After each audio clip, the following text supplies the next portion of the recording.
L'esprit de compétition, c'est à mon avis une notion moderne, et ça je l'ai. Par contre, l'esprit d'expédition, comme Citroën l'avait, et ça je veux maintenant le placer en avant. Alors qu'il y a quelques années, je plaçais l'esprit de compétition avant l'esprit d'expédition. Mais j'ai appris petit à petit, puis on ne naît pas en plein Paris aventurier, hein, c'est pas vrai. On le devient en apprenant et en voulant le devenir. C'est une école comme une autre. Et c'est une école à l'échelle humaine. On apprend en écoutant les gens.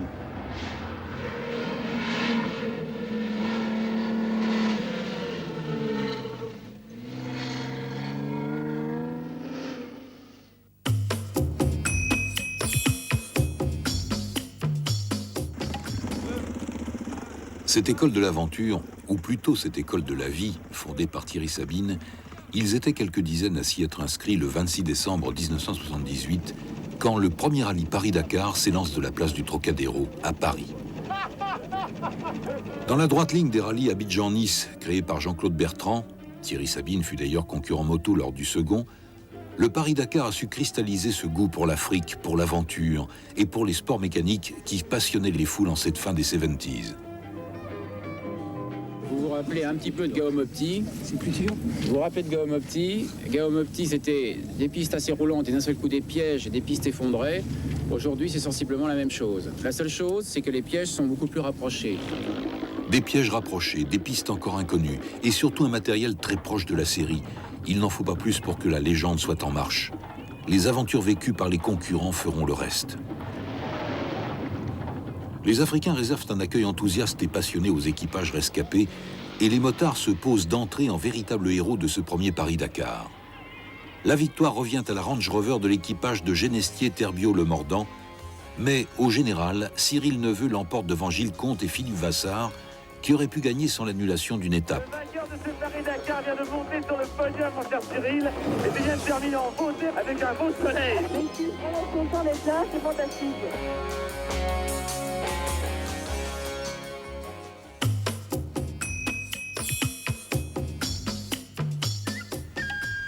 Le succès se confirme, le plateau s'étoffe. Cette fois, la date fétiche du 1er janvier a été choisie pour le départ. Et des figures de légende se dessinent, comme les frères Marot ou Martine de Cortanze, l'une des filles à moto. Au plan mécanique, la préparation évolue avec des Range Rover de plus en plus légers et puissants. Mais aussi la présence des fantastiques Volkswagen, celles propulsées par des moteurs Audi et engagées par l'usine.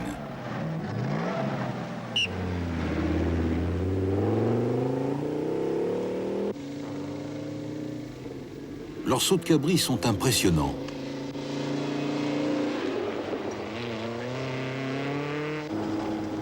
Bernard et Claude Marot répliquent avec leur Renault 4 roues motrices et leur passion.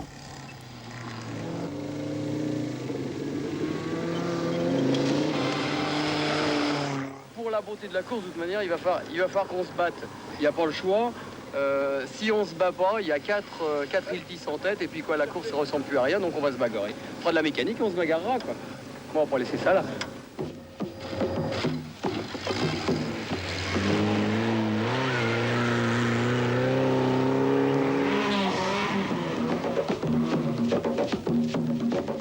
La bataille sera rude et courageuse, mais David ne battra pas Goliath. Et les Iltis de Kotulinski et Zaniroli précèdent les frères Marot à l'arrivée à Dakar. En dur, on croyait exploser la voiture là aujourd'hui. On a fait en bon au moins 1 mètre. C'était fou pour nous, c'était l'enfer, c'était vraiment ce qu'on avait dit hier, c'est dingue. Même qu'on n'ait pas été rattrapé par plus d'engins avec une garde au sol plus importante, j'en reviens pas. Chez les motards, les Yamaha monocylindres de Neveu, Merel, Pinot et Lioré tentent de résister aux puissantes BMW d'Oriol et Fenouil, alors que la lutte fait rage entre les pilotes Volkswagen et les frères Marot.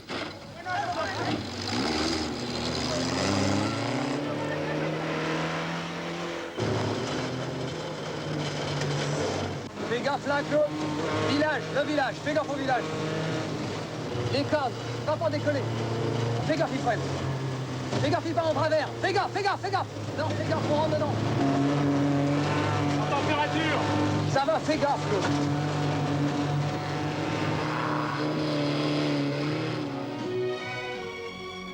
L'arrivée sur la plage de Dakar, sous le soleil cette fois, est une délivrance pour tous, mais surtout pour les motards. Neveu l'emporte une nouvelle fois devant Merel et Pinot.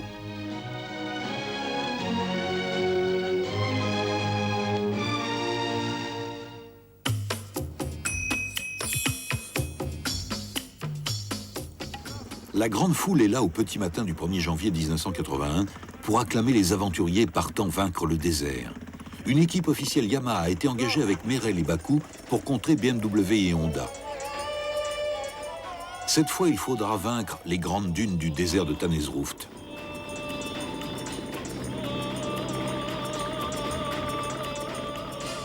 Les problèmes de navigation deviennent très aigus et les motards préfèrent souvent confronter leur point de vue avant de choisir une option.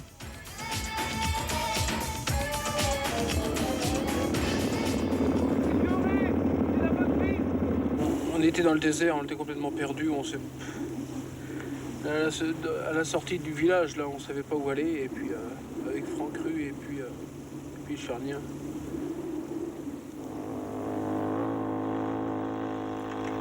Comme le rythme s'élève, les chutes sont nombreuses. Mais heureusement souvent sans trop de gravité. Thierry Sabine veille sur ses ouailles. Ceux qui veulent agir avec précaution, vous avez une pompe à essence qui vous attend. Prenez-en si vous voulez, sinon vous évitez la pompe, vous avez le dessin sur le roadbook.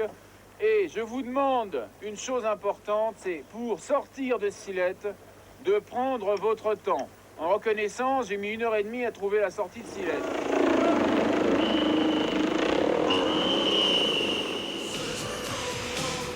Malgré les conseils de prudence, les pilotes moto attaquent de plus en plus fort pour faire la différence et les vitesses de passage s'élèvent.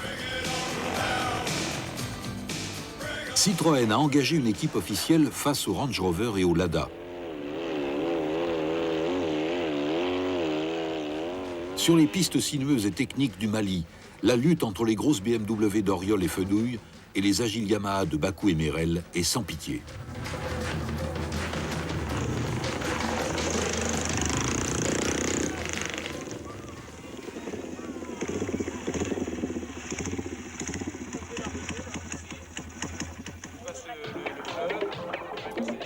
À l'entrée au Sénégal, il faut franchir des fleuves avec plus ou moins de bonheur.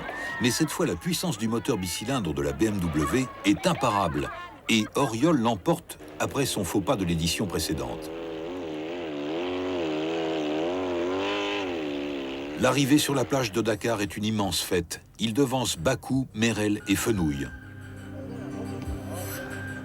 Chez les autos, Medj et Giroud arrachent la victoire devant le buggy 2 roues motrices de Cotel et la Lada de Briavoine.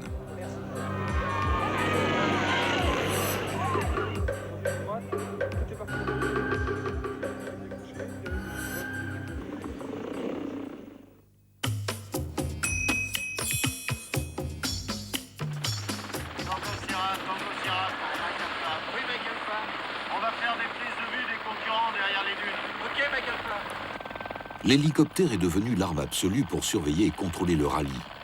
Comme un berger, Thierry Sabine veille sur son troupeau de plus en plus important pour cette 4e édition du rallye. Les frères Marot ont construit un prototype original de Renault 20, 4 roues motrices à moteur turbo, pour s'opposer aux Mercedes de plus en plus allégés et de plus en plus puissants, comme celui de Jackie X.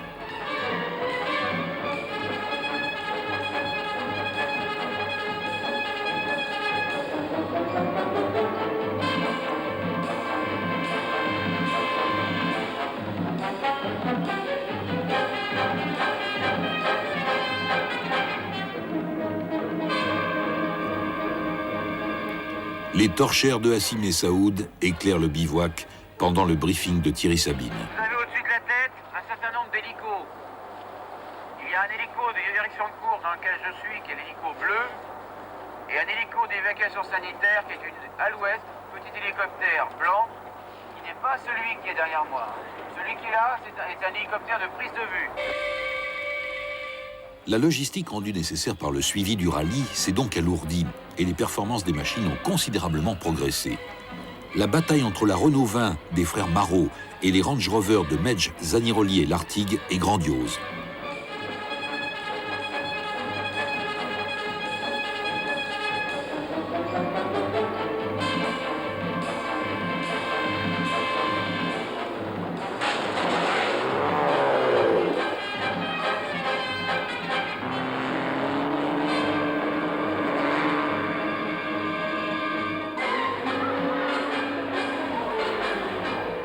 Sous le regard des Africains, dans les habitacles, la tension est extrême.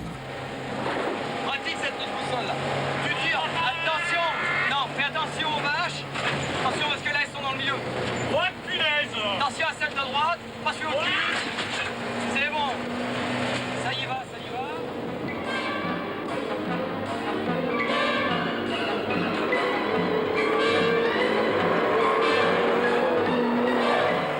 Punaise, ça va voler bas aujourd'hui. Et le con, il est comme un fou derrière, bordel. Ah, tant pis, qu'est-ce que tu veux que je fasse? Je vais pas me sortir pour lui faire plaisir, non? Non, vas-y, vas-y.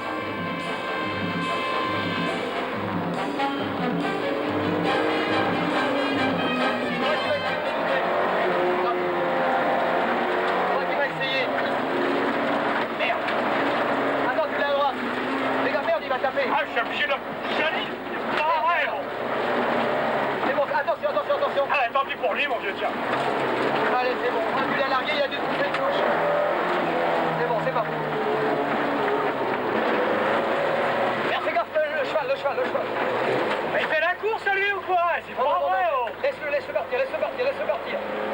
Et t'as vu la vitesse où on est? Là, ça y est, il tourne à gauche. Vas-y.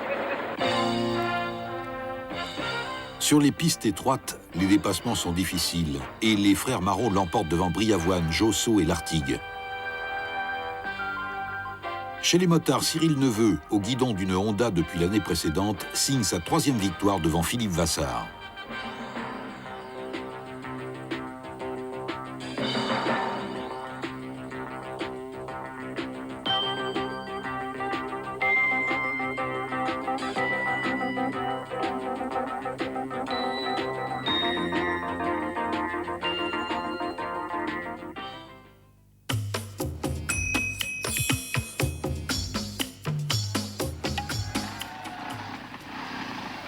Et voici Jacques X. Jacques X, 8 victoires en Formule 1, champion du monde d'endurance. Cette fois, l'escalade mécanique se poursuit avec la présence du Mercedes officiel de Jackie X et Claude Brasseur. Il est équipé de dispositifs aérodynamiques permettant d'améliorer sa vitesse de pointe dans le désert. Le rythme de la course augmente chaque année et les 4x4 classiques commencent à avouer leurs limites. X et Brasseur, pénalisés en 82 pour un contrôle de passage manqué, vont tout faire pour gagner. Tout comme BMW, toujours représenté par Hubert Auriol. Les Range Rover ont aussi évolué pour René Medge et Patrick Zaniroli. Mais les pilotes privés parviennent encore à tirer leur épingle du jeu dans les portions difficiles.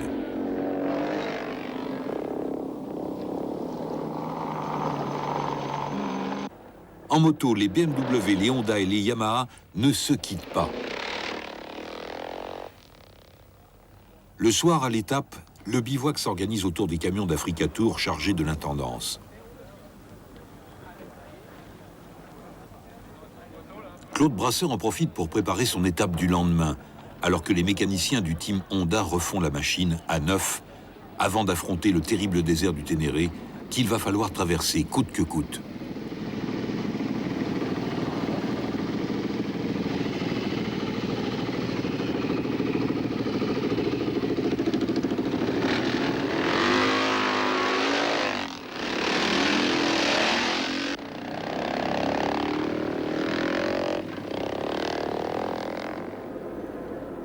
Les motards sont anxieux, d'autant qu'en ce mois de janvier 1983, le plus grand désert du monde a décidé de se fâcher et un violent vent de sable brouille les pistes.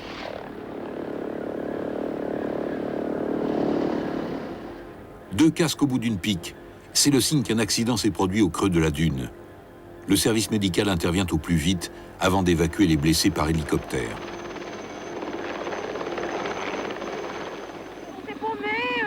Des dunes, enfin on est arrivé de jour, alors c'était le principal. On est là, on est content. Christine Martin, l'une des seules femmes à moto, est soulagée. D'autres vont passer la nuit perdue dans le Ténéré. Les concurrents portent sur leur visage les marques de leur souffrance.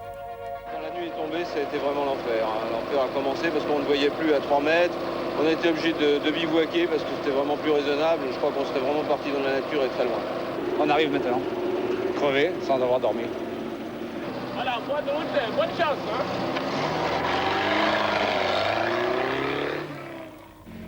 Les pistes sont de plus en plus difficiles et surtout il faut parcourir 2300 km en liaison. L'avance creusée dans le désert par Auriol et sa BMW sera-t-elle suffisante pour contrer les agiles Yamaha?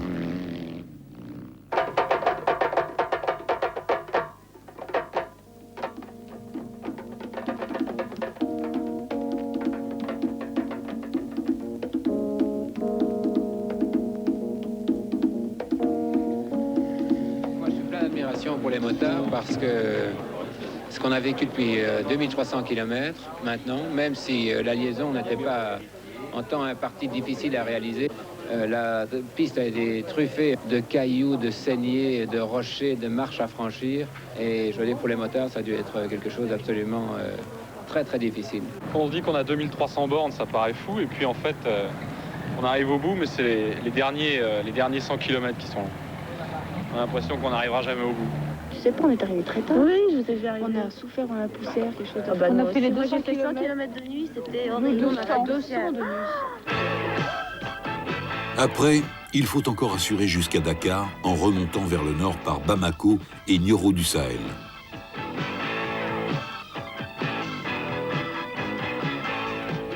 Chez les motards, la victoire revient à Auriol et sa BMW.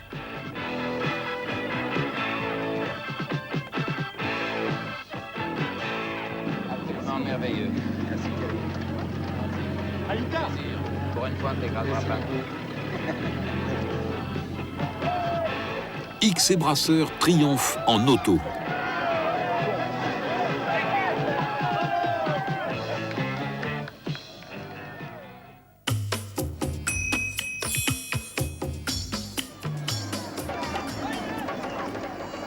Depuis 2 éditions maintenant, le Paris-Dakar s'élance de la place de la Concorde, compte tenu du nombre de plus en plus élevé de concurrents, près de 500, toutes catégories confondues.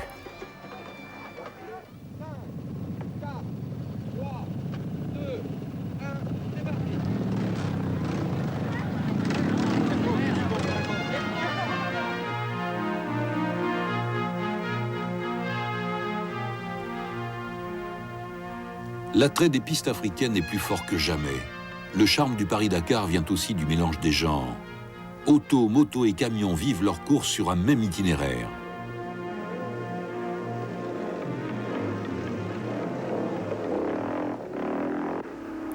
La puissante équipe Porsche, emmenée par Jackie X et René Medge, apporte une dimension supplémentaire à l'épreuve.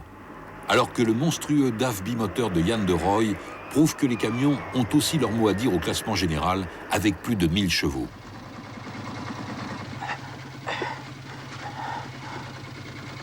Je vais aller juste plus loin possible. Je peux pas arrêter comme ça. Merde, jusqu'ici, c'est pas beau s'arrêter. Les motards suscitent toujours plus d'admiration grâce à leur courage. Blessés dans leur chair, ils puisent dans leurs ressources pour poursuivre leur route par tous les moyens. Les drames et les galères qui frappent les participants forgent la légende du Dakar.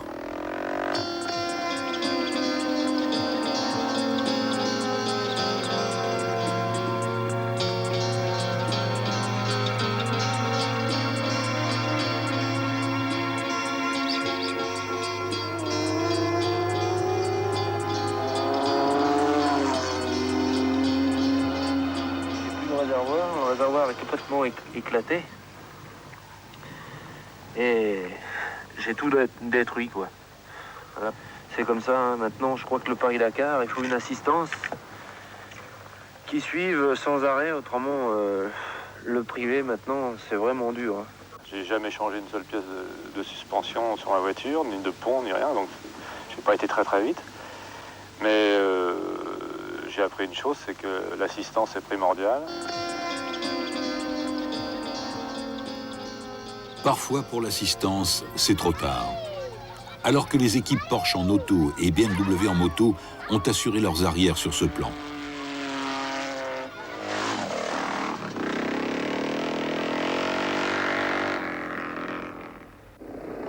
La bataille entre Auriol et Raillé fait rage chez BMW.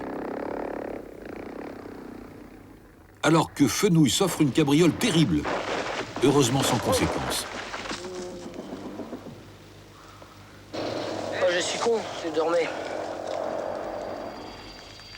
Sur la plage, René Metge et Dominique Lemoine offrent le premier succès à Porsche, tandis que le multiple champion du monde de motocross Gaston Rayet arrache sa première victoire dans le Paris-Dakar, juste devant Auriol.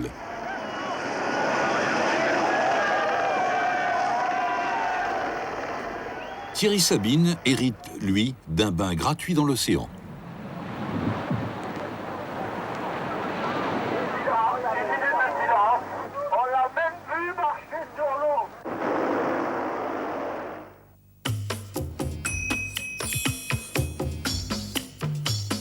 Cette année, ce qu'il fallait avant toute chose, c'était remettre le Dakar sur ses rails. Et petit à petit, avec la montée en ligne de grosses marques, eh bien, ce côté humain disparaissait ou risquait de disparaître. Il fallait donc cette année remettre les choses en place et faire en sorte que l'homme revienne à sa place, c'est-à-dire avant la machine. Et faire en sorte que les qualités humaines des concurrents eh bien, puissent prévaloir aux qualités mécaniques de leurs engins ou aux moyens financiers de leur écurie, etc. Le Paris-Dakar est une course réservée aux amateurs où les professionnels ont leur place. Pour endiguer la montée en puissance des usines et l'accroissement des moyens engagés, Thierry Sabine doit prendre des mesures draconiennes.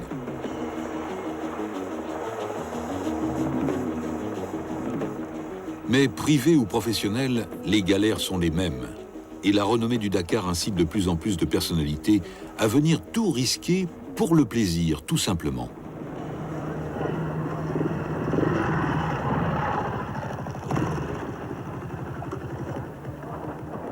On a vu qu'on partait au cap 220 pendant 7 bornes, on s'est dit c'est plus bon, on a regardé tous les trucs, on s'est dit on s'est gouré, on a fait demi-tour jusqu'à l'endroit où on s'était trompé, on a mis moins sur le tri, on a fait le boulot, quoi, je veux dire. Non, on s'attendait vraiment à toutes les erreurs ou toutes les tuiles possibles, mais pas à celle-là. Vraiment, c'était une erreur qui pouvait être évitée facilement, alors on est un peu déçus. Mis à part qu'un certain nombre continue toujours à confondre le nord, le sud avec l'ouest et l'est, en dehors de ça, il y a une très bonne tenue et j'ai l'impression que cette année, les gens ont vraiment bien préparé leur affaire, physiquement surtout. Chez les camions, l'escalade continue. Le monstre de Doroy a encore perdu du poids et gagné des chevaux. Mais le désert du Ténéré, lui, reste toujours aussi impressionnant.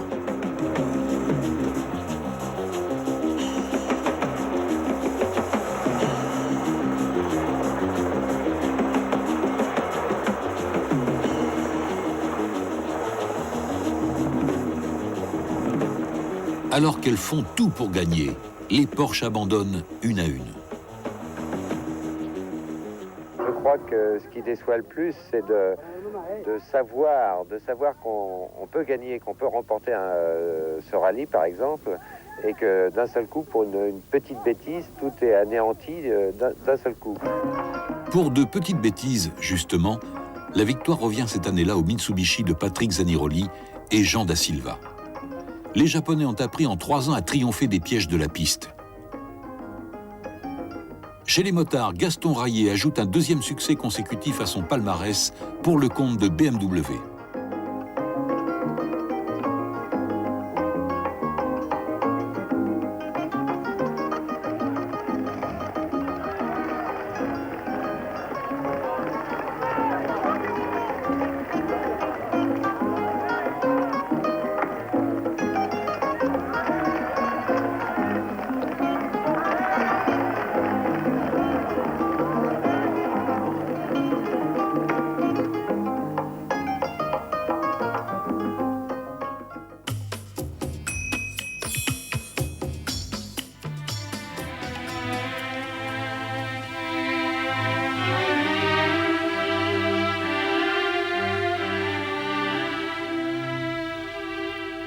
Il aura fallu qu'un vent de sable plus terrible que jamais balaye l'Afrique de l'Ouest ce 14 janvier 1986 pour que cette aventure prenne un goût amer à jamais, emportant avec elle celui qui avait échappé au désert 9 ans plus tôt.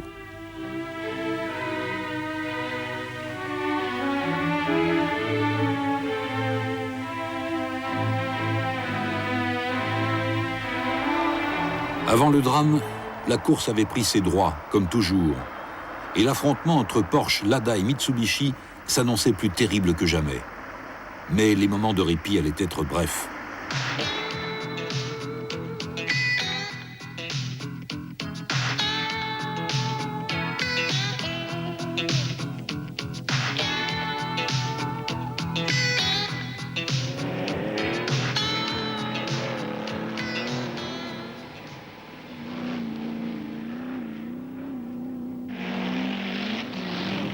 rebrancher le sang.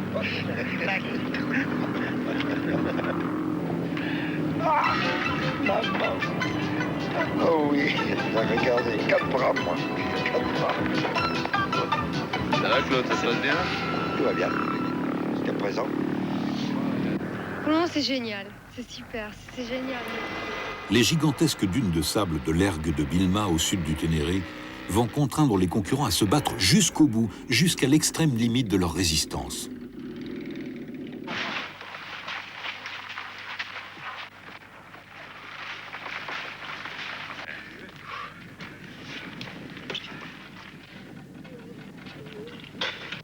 Voilà ce qui reste. Ça marchait trop bien. Hubert Auriol doit se retirer sur blessure à l'épaule. Bon allez, ça suffira. Ça suffira pour cette année, pour aujourd'hui.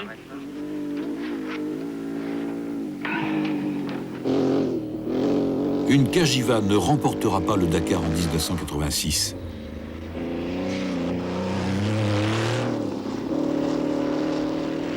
Dans la poussière et la tristesse, le rallye poursuit sa route jusqu'à Dakar. Les moyens de transmission présents sur l'épreuve communiquent au reste du monde la terrible nouvelle de la disparition de Thierry Sabine.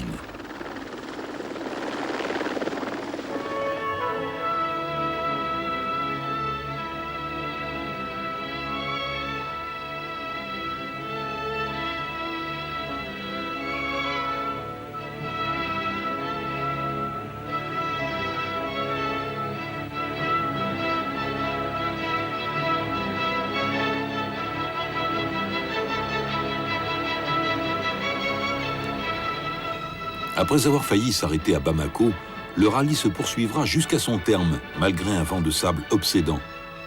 Privée de son guide, la caravane est parvenue à tailler sa route jusqu'à l'océan, au milieu d'une nature plus hostile que jamais.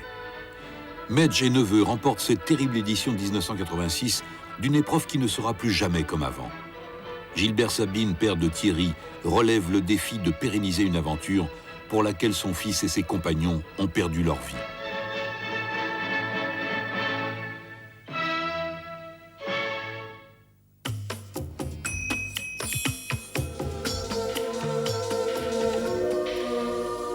Pour sa première édition, sans Thierry Sabine, le rallye rend un hommage respectueux à son créateur en plein désert du Ténéré, là où ses cendres ont été dispersées.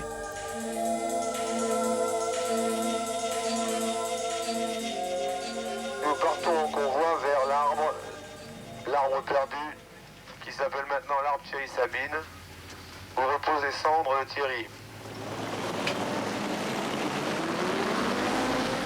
Puis c'est un départ en ligne grandiose, comme Thierry les aimait, à l'assaut de plusieurs centaines de kilomètres de sable. Pour la première fois, les Peugeot, après des modifications du règlement de l'épreuve, se sont joints à la caravane.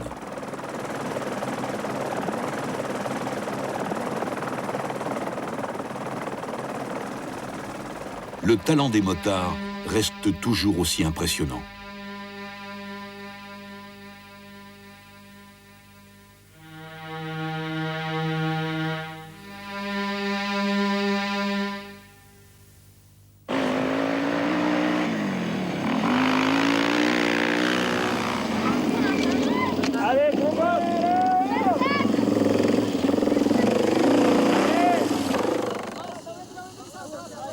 Jeunes gens, écoutez bien, on va vous expliquer l'itinéraire du rallye Paris-Dakar. Puissamment assistés, les Peugeot se montrent rapides d'entrée et Harry Vatanen s'adapte très vite à ce style de pilotage nouveau pour lui.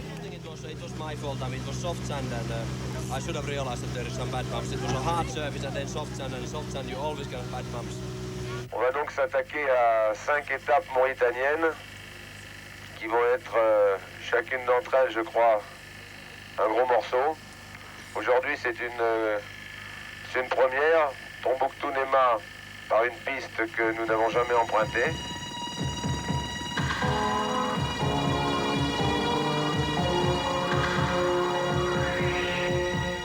Traversée pour la 3e fois par le Paris-Dakar, la Mauritanie va se révéler à nouveau un juge de paix impitoyable. La bataille des sables se poursuit et les meilleurs y perdent leurs illusions. Ainsi, Cyril Neveu perd son heure d'avance au profit d'Hubert Auriol.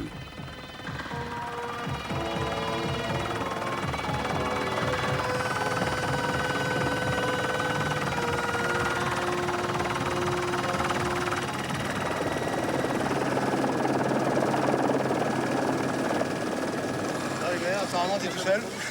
J'espère, ouais. Puis j'espère que ça va durer.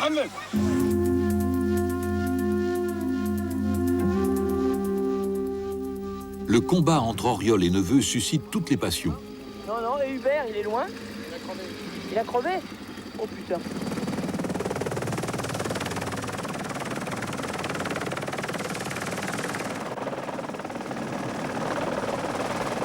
Le long de la voie de chemin de fer, les crevaisons se succèdent et l'écart se réduit.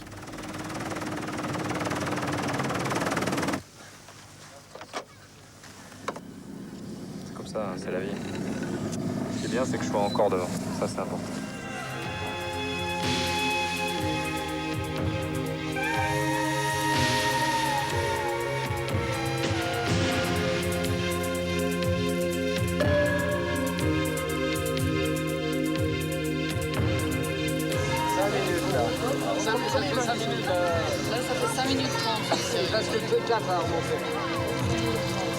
Sur la ligne, la veille de l'arrivée à Dakar, le suspense est à son comble. Mais la course va choisir son vainqueur. C'est pas possible. Non, moi, je vais rouler après. J'ai les deux chevilles cassées. Tiens.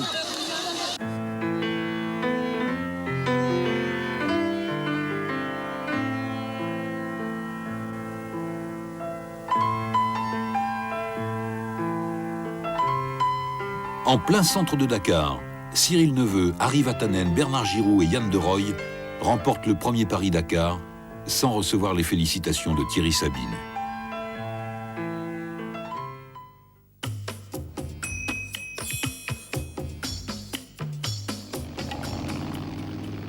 René Medj, le triple vainqueur de l'épreuve qui a tracé le parcours, a prévenu « ce sera très dur dès le début ». Paris tenu avec les terribles dunes d'Elwed. Hubert Auriol, passé aux 4 roues sur son buggy, après son accident de moto de l'année précédente, ne finira pas l'étape.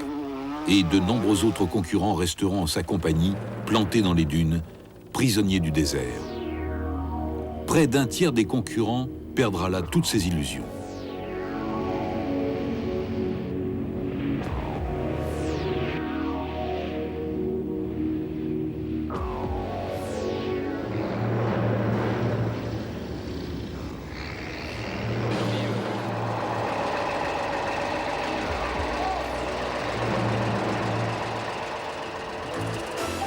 Les 405 ont pris la place des 205 et même pour les meilleurs, les pistes sont de plus en plus difficiles.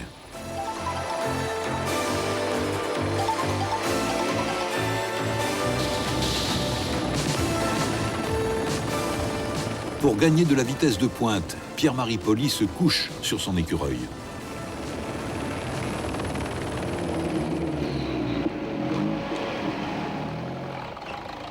Malgré les difficultés, les pilotes Mitsubishi Andrew Cowan et Ken Shinozuka pensent qu'ils n'ont pas encore tout perdu.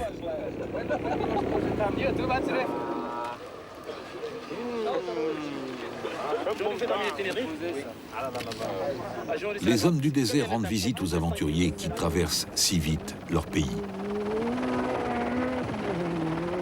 L'escalade des performances des camions, notamment le terrible DAF de Yann de Rooij, devient préoccupante. Dans certaines portions, ils sont plus rapides que les voitures. Malheureusement, en abordant le désert du Ténéré, le camion d'assistance rapide de l'équipe DAF part en tonneau à près de 200 km/h. Kien van Leeuwenzien est tué sur le coup et ses 2 coéquipiers grièvement blessés.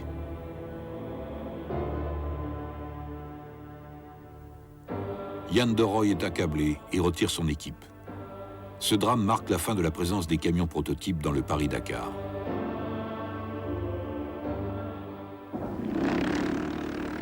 Dans les ornières de sable, les concurrents passent de plus en plus vite. Le niveau de pilotage s'élève dans toutes les catégories.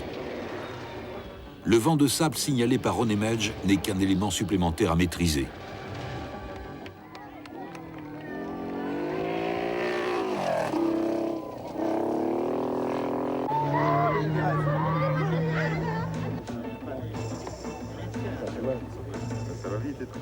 La disparition rocambolesque de la 405 d'Ari Vatanen, alors leader de l'épreuve lors de l'étape de Bamako, apporte une note burlesque à cette édition tragiquement marquée par plusieurs accidents mortels en course. La voiture sera miraculeusement retrouvée intacte et l'équipage aurait poursuivi son chemin si la FISA n'avait exigé l'application du règlement. La lutte entre Peugeot et Mitsubishi allait tourner court et Kankkunen devançait Shinozuka et Tambay à l'arrivée à Dakar.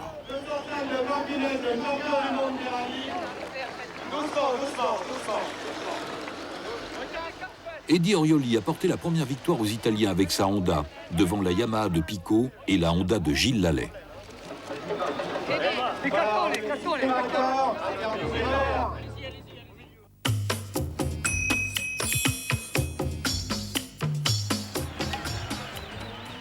L'accueil des Catalans de Barcelone est littéralement délirant pour la caravane du Paris-Dakar. Est-ce la raison pour laquelle Vatanen et sa 405 se lancent dans un numéro échevelé dans le prologue ? Olé! Spectaculaire mais sans gravité.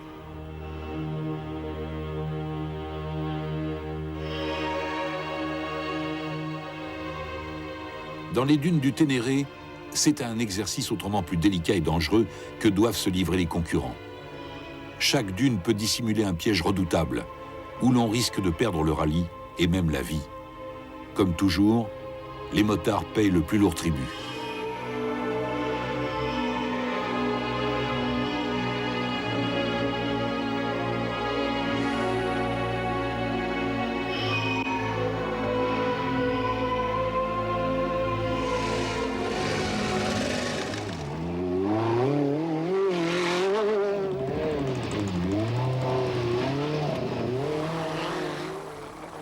Dans la savane, il faut pratiquer un véritable jeu de piste au sein de la même équipe pour décrocher ses adversaires les plus directs. À ce train d'enfer, les mécaniques souffrent et il va falloir calmer le jeu chez Peugeot où l'on est très soucieux. La lutte intestine entre Vatanen et X fait des dégâts. Il va falloir mettre de l'ordre dans la maison.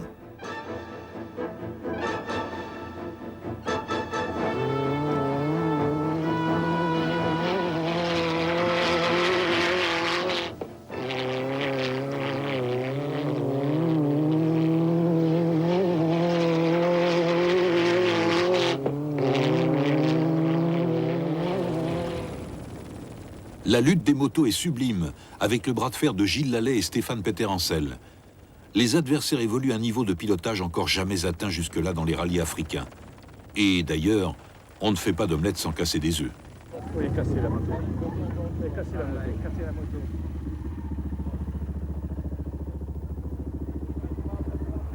Qui est arrivé premier, Stéphane?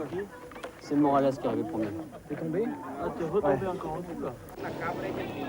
Peter-Ancel chute et la victoire revient au grand, dans tous les sens du terme. C'est le surnom de Gilles Lallet.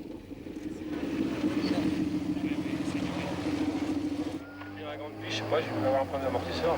Dans les premiers trous, dès que je suis rentré dans les premiers trous, je suis parti de partout, j'ai fait un raton.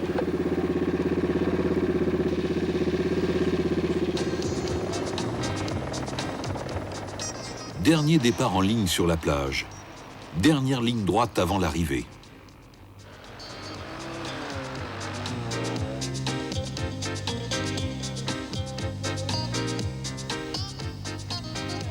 Et le champagne de Gilles répond au verre de lait d'Ari Vatanen.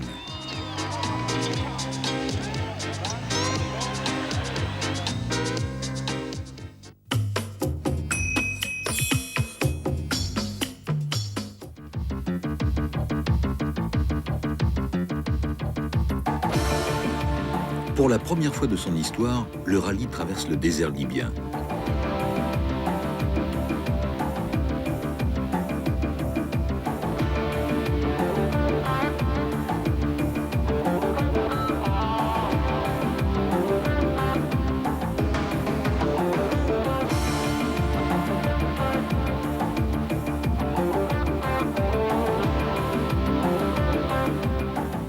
Les Italiens veulent la victoire pour une moto italienne. Les Cagiva ont évolué sur tous les plans. Moins de poids, plus de couple et une puissance moteur plus utilisable. Les chants touaregs retentissent au bivouac pendant que Jackie X voit ses vertèbres martyrisées sur la piste soulagé par un traitement que beaucoup lui envient.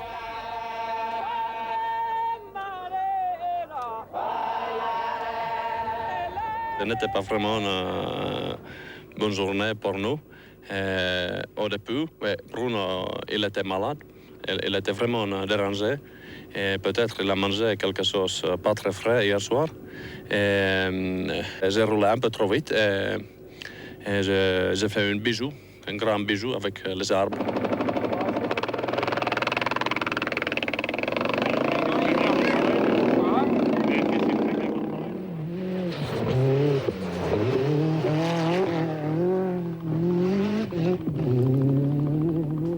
Stéphane Peterencel ne gagnera pas le Dakar cette année.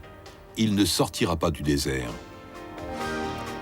En Mauritanie, les dunes de sable mou referment leurs pièges sur de nombreux concurrents.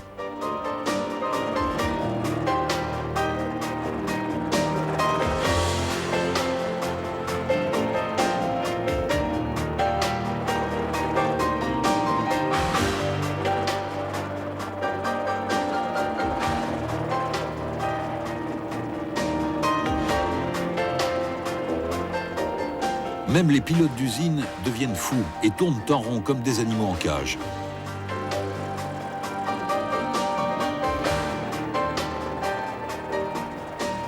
La terrible passe de Nega instaure sa loi. X et Tarin sont les premiers à lui échapper avec leur Lada Samara.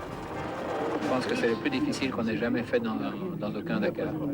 Et dans quelques rallyes que ce soit Et dans quelques rallyes que ce soit. De loin le plus difficile. La légende du Dakar fonctionne toujours. Et après la plage, Eddie Orioli fait triompher la Cagiva au bord du lac Redba, le fameux lac rose.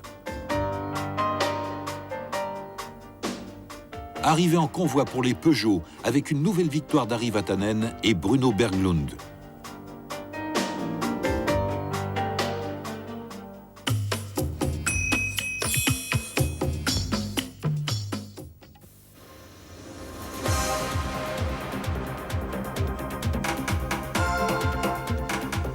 Dantesque, la 13e édition du Paris-Dakar se révèle impitoyable pour les participants d'une épreuve qui a maintenant trouvé son second souffle. Les problèmes des leaders et les galères des privés fournissent la matière qui nourrit le rêve de ceux qui restent.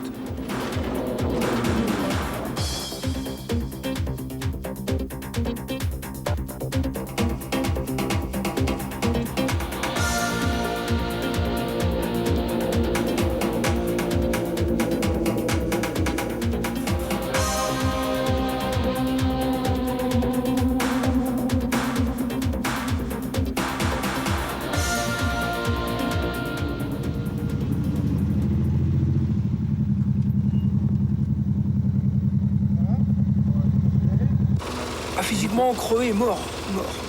Il y a des conditions quelquefois un peu difficiles de vie et c'est là où c'est bien parce qu'on est un petit grain de sable. C'est là où on retrouve toute l'humilité de l'homme et c'est vrai pour tout le monde. Ici, il n'y a pas de vedette, il n'y a personne et tout le monde vit au même rythme. C'est pour ça qu'il y a une belle ambiance. Michel Hidalgo, homme intelligent et sensible, a compris le sens de cette épreuve et perçu les vibrations qui en font le charme. L'ambiance, c'est le soir au bivouac. Sur la piste, l'affrontement est sans pitié.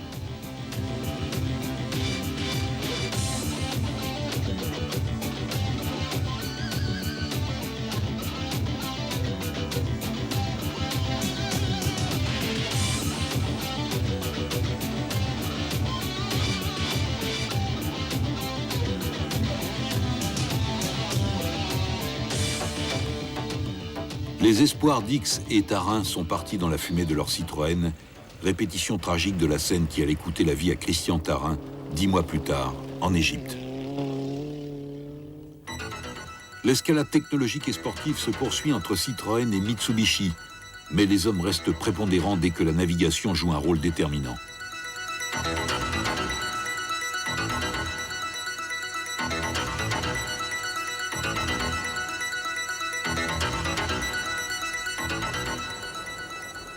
Au lieu du rallye, la passe de Nega en Mauritanie, franchie dans l'autre sens cette fois, est moins redoutable et chez Citroën, les comptes sont bons.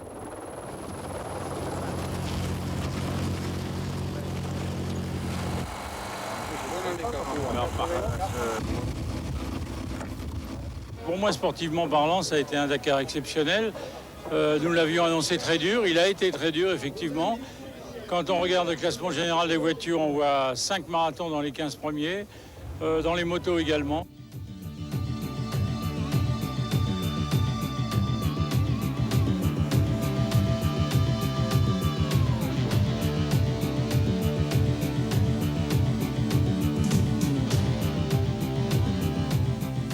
Un verre de lait et un drapeau finlandais, ça devient classique sur le podium d'arrivée.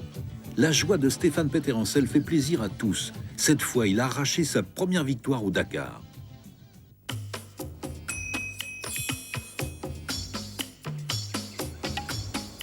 Le vert, c'est une couleur que l'on connaissait peu sur le Dakar jusqu'à présent.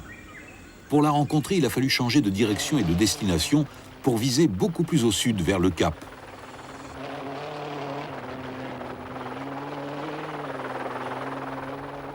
Dans le désert du Ténéré, le buggy de Schlesser joue à Sotzedix avant que son pilote solitaire ne s'égare. Stéphane Peterencel surveille ses arrières. Les Cagiva ne sont pas loin. Mais en fait, tout va se jouer dans le désert. Certains l'ont deviné et les Mitsubishi se sont installés aux 3 premières places du classement auto. Et notre numéro qui arrive, ils se suivent. Attention, ils sont prêts, ils filent. Ils sont en train de filer. Il va se faire doubler. Attention. Attention, tu vas te faire doubler. Hey, il dit le numéro 91, suivi de numéro 10. Suivi de numéro 10. Le nom du premier, messieurs Peter. Oh, bonne arrivée. Bonne arrivée. Dans les villages d'Afrique noire, on découvre le rallye avec bonheur et étonnement. Les concurrents, sous le charme, regrettent le manque de suspense sportif, mais apprécient la qualité de l'accueil.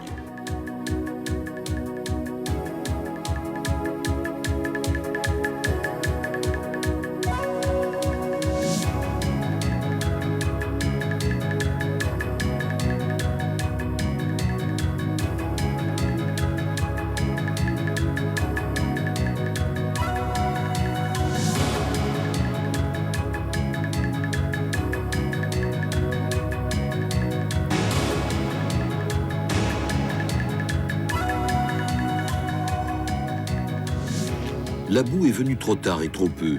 Les positions sont figées en auto à cause de l'étroitesse des pistes.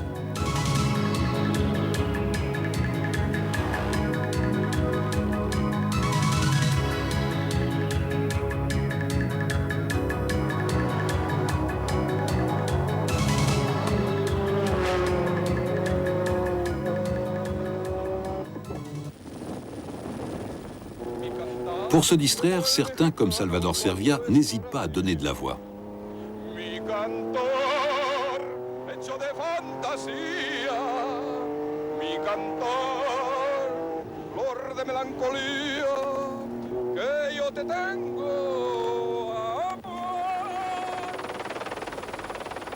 Quelques problèmes de navigation et un tonneau ne délogent pas Auriol et Monet de la première place. Erwin Weber sait que la victoire ne devrait pas être pour lui. There was a very difficult junction, and Hubert took the wrong. We was also taking for 2 kilometers the wrong road. We turned and then we found the right way. So I don't know how long he is searching. Dans les derniers jours, Hubert Auriol est nerveux. Pourtant, il n'aura pas à s'inquiéter. Les dépassements sont impossibles depuis l'arrivée en Afrique noire et personne ne pourra venir déloger la Mitsubishi qu'il partage avec Philippe Monet de leur première place. L'arrivée au Cap est splendide. Elle consacre la victoire de Stéphane Peterencel à moto après un parcours sans faute. Mais elle ne fait pas oublier l'accident mortel en liaison de Gilles Lallet, peu avant Pointe-Noire à mi-parcours. 3 Mitsubishi terminent aux 3 premières places et Peterencel confirme son talent.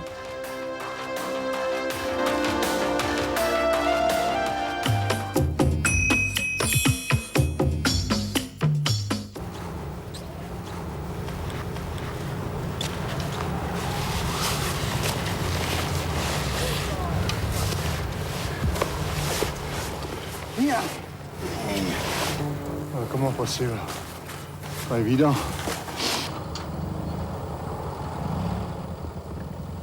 Pur et dur, Le Rallye 93, qui retrouve Dakar comme destination finale, assure son label dès la deuxième épreuve spéciale dans les dunes du Grand Erg occidental en Algérie.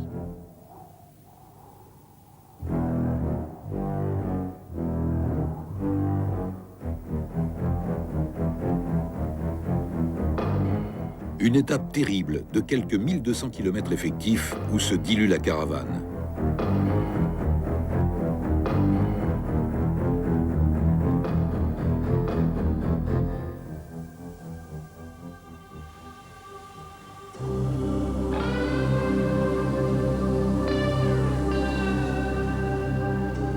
Ce jour-là, le tiers des concurrents restera sur le sable.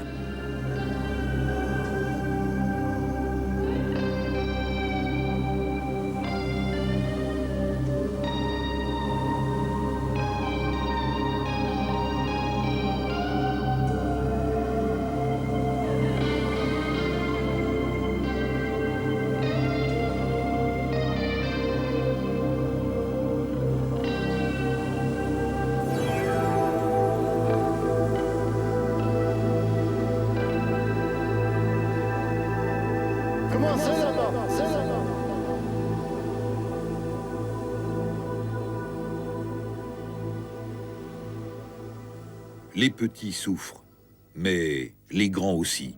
Le vainqueur d'étape à El Golea, Bruno Sabi, n'arrive qu'à la nuit tombée, épuisé et surexcité. 950 bornes, elle fait 950 km. Moi, pour moi, enfin, si Dieu... Quelle est la partie? C'est la fin? Je suis content de l'avoir vécu. J'ai vécu angoissé pendant plus de 500 km parce que j'ai pris route de secours. Mais si tu veux, heureusement, avec les appareils qui ne marchaient pas, tout à la carte, on a fait tout à la carte. On a osé des trucs, tu vois, on s'est retrouvés dans des dunes. À 150 km d'arrivée dans des dunes, on ne savait plus comment faire pour s'en sortir, on ne savait plus comment les franchir. Il n'y a pas de traces, il n'y avait rien du tout. Après le CP. Avec la carte, après le CP. Ah ouais, c'est de la folie. Les autres, tous les autres, sont loin, très loin derrière Sabi et sa Mitsubishi, y compris les cracks de Citroën accablés par les crevaisons. Et la très longue étape de Tamanrasset à Adrar, 48 heures plus tard, accentue encore la détresse des plus faibles. Bonsoir. Bonjour. If you want to eat, eat and tea and coffee. Tea. Coffee. Tea, okay. Tea, okay?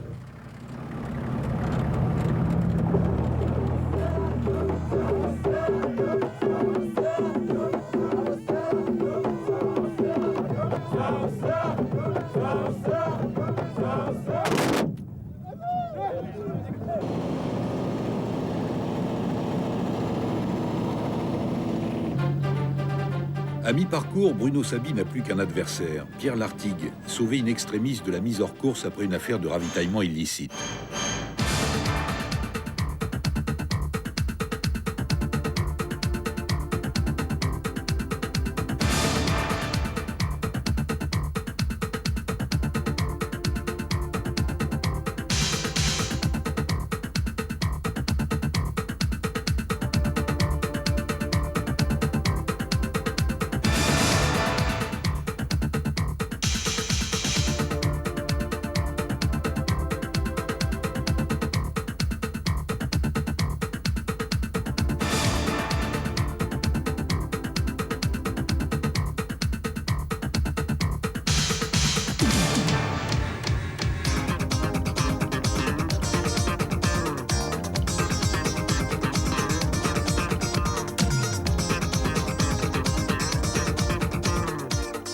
Au lieu du rallye, la Mauritanie qui s'offre aux concurrents laisse augurer de possibles rebondissements.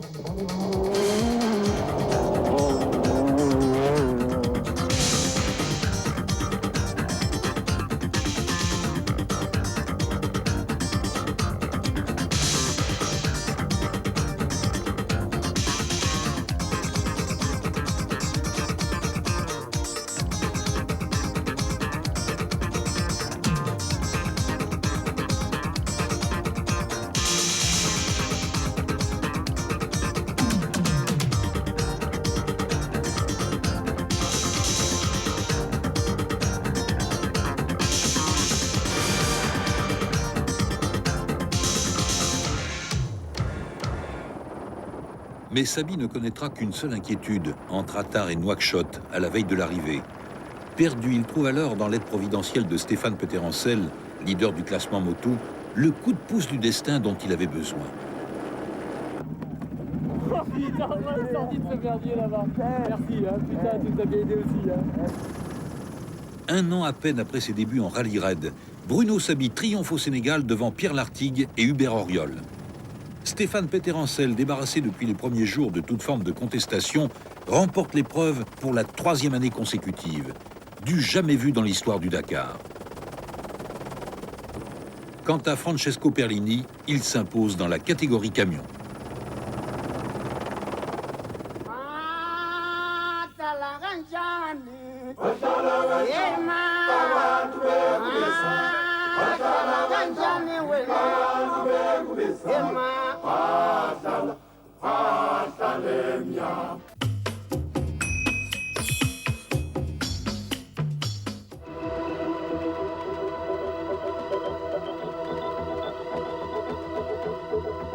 Jusqu'à Attard en Mauritanie, ils n'ont pas su ce qui les attendait. Et l'inédit parcours boomerang Paris-Dakar-Paris, choisi par les nouveaux organisateurs, n'avait encore rien livré, sinon quelques trajectoires aléatoires, cabrioles hasardeuses et lignes droites infinies.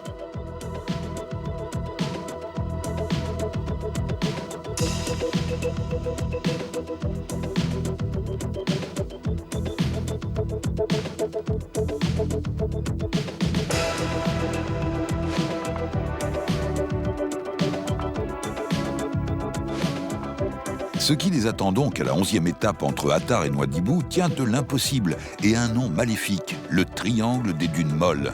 28 km qu'aucun véhicule n'a jamais franchi en course.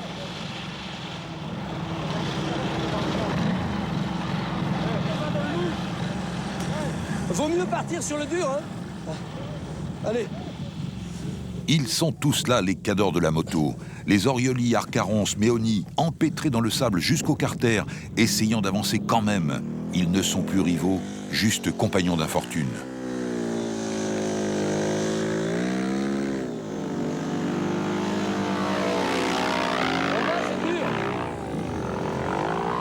Non mais toi, quand un con comme ça fait demi-tour, qu'est-ce que tu veux que toi, avec ta petite pédeuche, c'est pas possible, quoi. Non, si eux ne passent pas, c'est que nous, on ne pourra pas passer. Ah ça, ouais. Ou alors on était bons, hein. Face à ce problème sans solution, l'épreuve moto est interrompue. Mais Carlos Mas, alors 2e du général, s'est entêté, s'est acharné et a tout perdu. Fini. Qu'est-ce que c'est? Fini le Dakar. La cadena. La cadena. J'ai cassé la cadena. Et il a caché le carter. Caché tout. Porco Dio.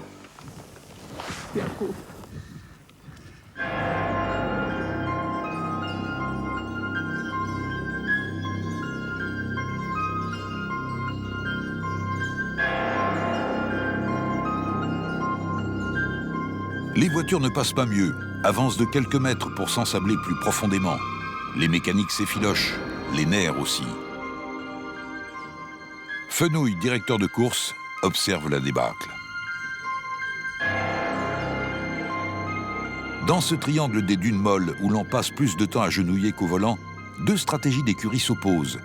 Les Mitsubishi accusent un tel retard sur les Citroën qu'elles n'ont d'autre choix que de franchir l'infranchissable.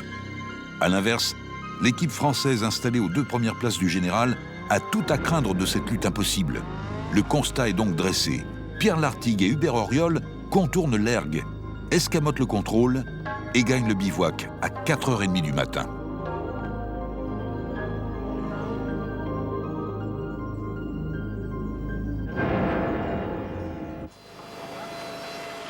Tout n'est qu'incertitude, personne n'est passé au contrôle. Les Mitsubishi de Sabi et Fontenay pas plus que les autres. Et ils n'ont pas gagné le bivouac. Où sont-ils ?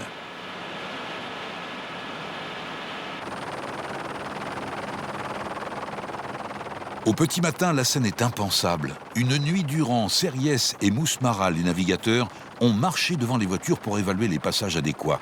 Ils ne savaient pas encore qu'ils étaient des conquérants de l'inutile.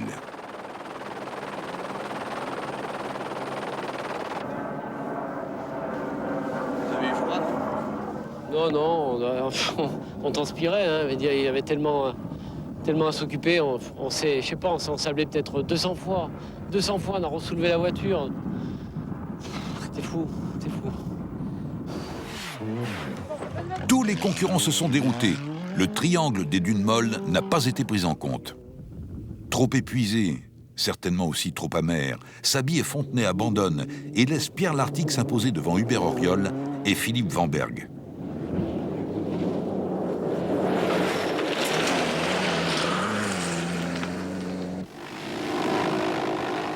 À moto, en revanche, rien n'est fait entre Eddie Aurioli et Jordi Arcarons. L'écart est exactement d'1 minute 47 avant la dernière spéciale de Château-Lastour. Sur 13 000 km, seulement 42 vont servir à les départager.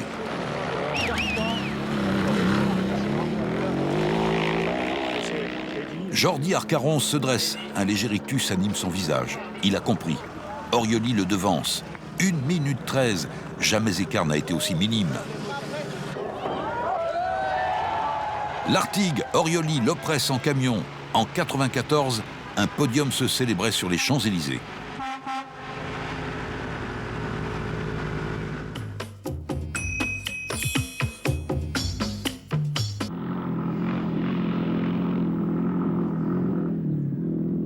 En 1995, sur le tracé choisi par Hubert Auriol, il est vite apparu qu'Heinz Kinnigadner était un pilote hors pair.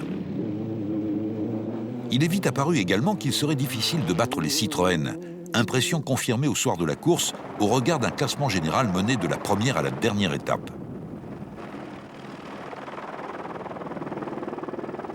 C'est devenu une habitude, mais leurs plus coriaces adversaires sont les Mitsubishi, surtout celles de Bruno Saby et Dominique Serriès, toujours à rôder, malgré un train arrière passé à la moulinette de l'Atlas, jamais avare de franchissement tordu.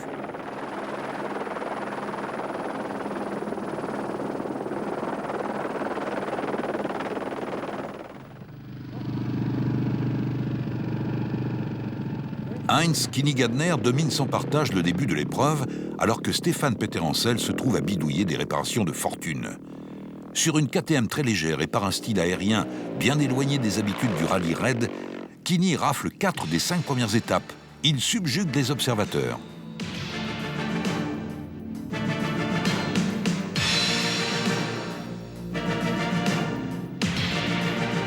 Harry Vatanen et Gilles Picard sont au moins aussi efficaces, font des pointes à 200 km/h, absorbent les étapes rapides à 140 de moyenne. Ils sont les leaders incontestables.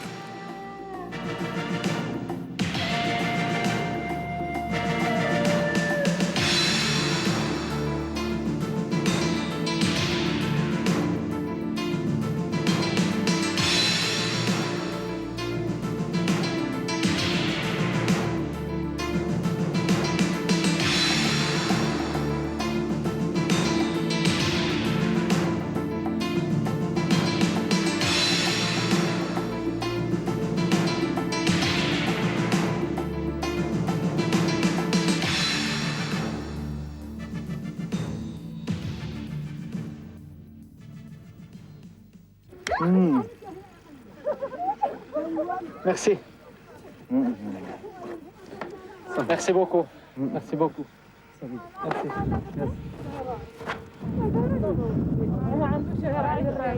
Ça fuit en permanence, alors faut qu'on en remette tous les 5 bornes, faut en remettre. Alors je sais pas si on va arriver.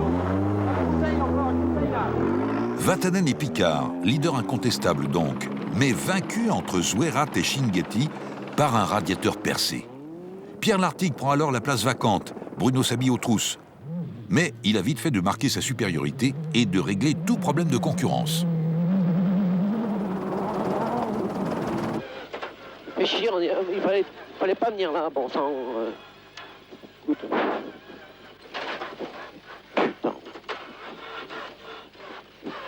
Quand l'étape est trop piégeuse, les motards de tête conviennent souvent d'un pacte de non-agression et tracent le chemin ensemble.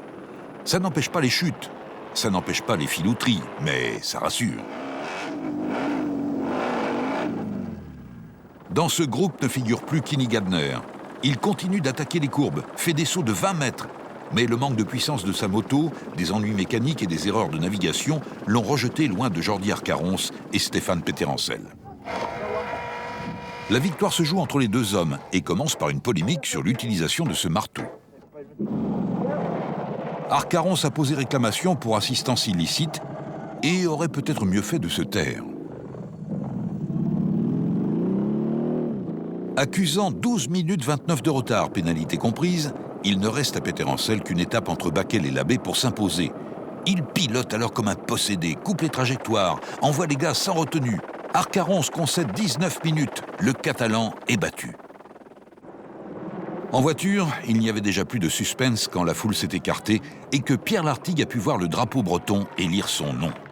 Vatanen et Picard, indemnes, ont laissé leur Citroën à l'état de carcasse sur un bas-côté et l'Opress est venu à bout des Kamaz russes. C'étaient les dernières misères et dernières joies de cette édition.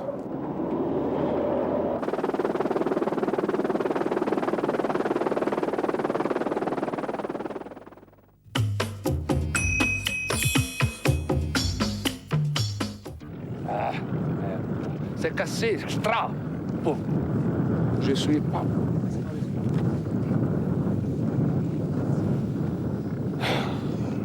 Fabrizio Meoni est assurément un bon samaritain, mais il n'a pas le don d'ubiquité. Il ne peut être derrière chaque trou, chaque bosse ou ornière pour prévenir du danger.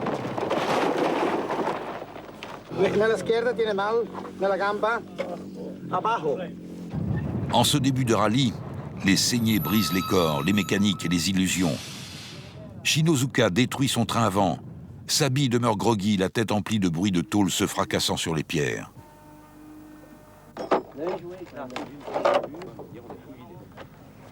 Je me rappelle qu'il y avait une cuvette et une bosse, et puis que ça en part un tonneau et que ça dure longtemps quand même. Puis quand ça s'arrête, eh ben, on est satisfait d'être en état, mais on réalise vite qu'on a perdu la course, quoi. À mi-course, il ne reste donc que la Mitsubishi de Jean-Pierre Fontenay pour oser troubler l'hégémonie des Citroën. Elle se partage les deux premières places du général. Arrive Vatanen devance Pierre Lartigue jusqu'à l'étape Smara-Zouerat, où un écrou récalcitrant fige leur sort.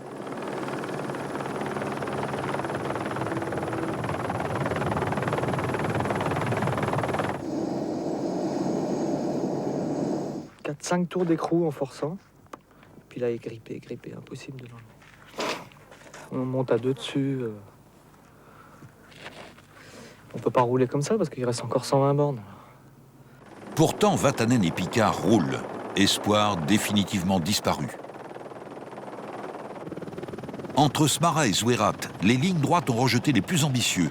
Une essence de qualité douteuse met fin à la domination sans partage de Stéphane Péterrancel.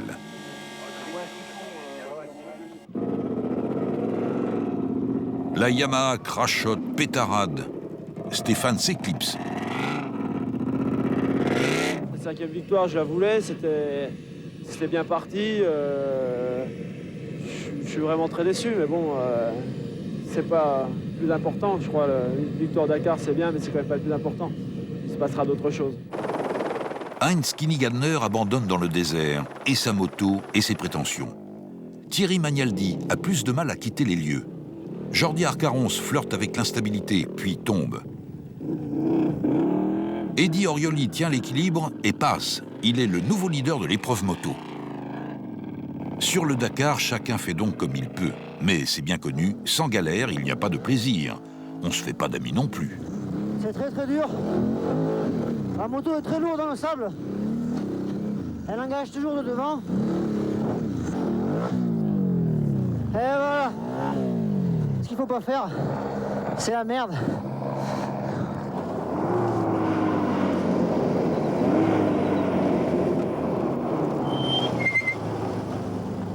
Voilà. Wow. Afgaz. Afgaz. Voilà. Ahora volarás. Vous êtes sauvés là? J'espère. Ouais, oui, là c'est bon. J'espère, ils sont super. Ouf.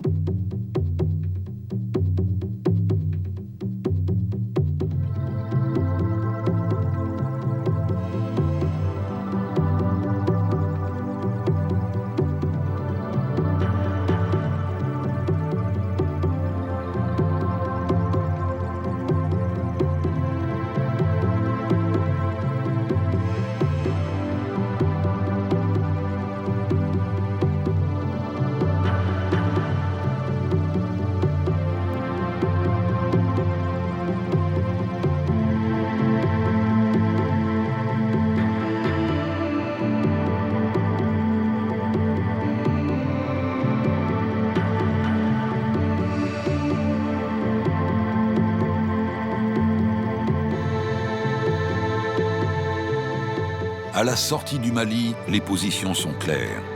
L'Artigue et Perrin vont s'imposer une 3e fois consécutivement. Jordi Arcaronce menace encore légèrement Orioli jusqu'au passage d'un gué, ou plutôt d'une rivière, qui va l'engloutir. Tu l'as vite, il y a de l'eau dans le pot d'échappement.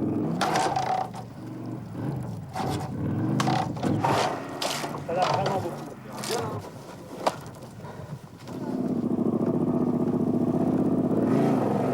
Eddy Orioli sort des eaux, file vers le lac Rose et sa 4e victoire pour fondre sa joie avec celle de Pierre Lartigue. Les deux hommes ont la main mise sur le rallye.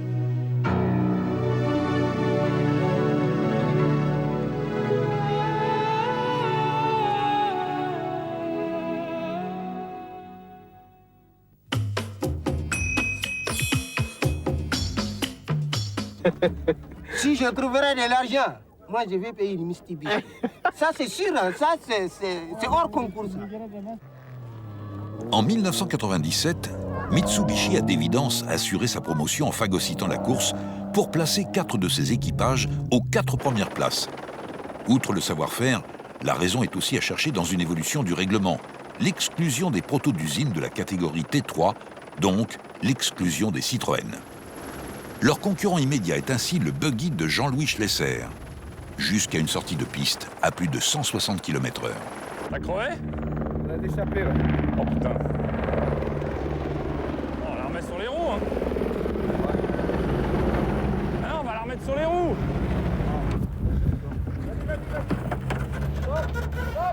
L'ampleur des dégâts achève toute illusion.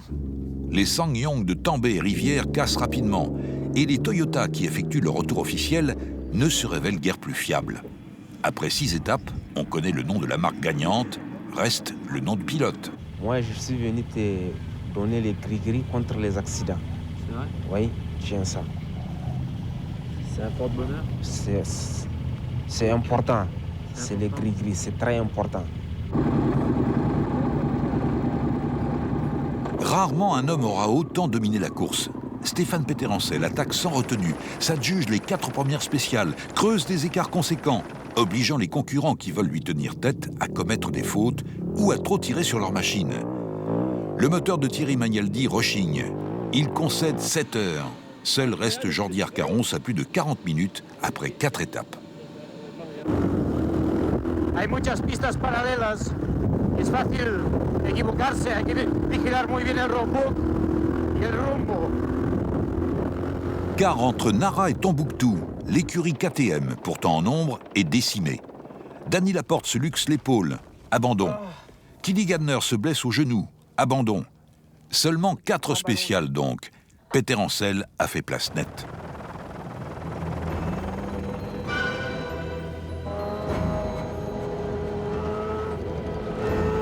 On va passer les 300 km.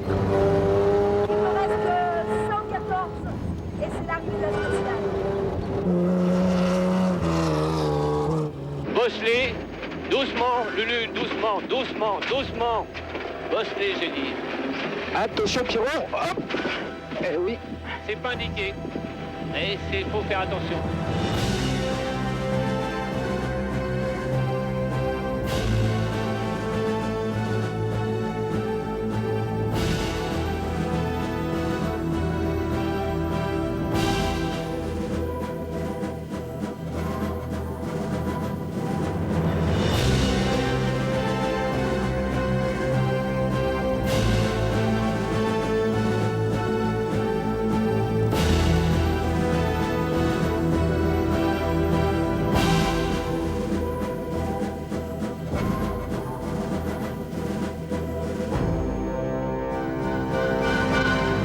Le chien a surgi de nulle part. Jordi Arcaronce a à peine eu le temps d'esquisser un mouvement.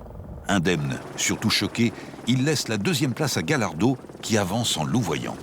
Voy por una pista, tiene bastante arena. Oh, que me salgo, claro. Wow. Una pequeña salida. Voilà, nous voilà toujours seconds tous les deux.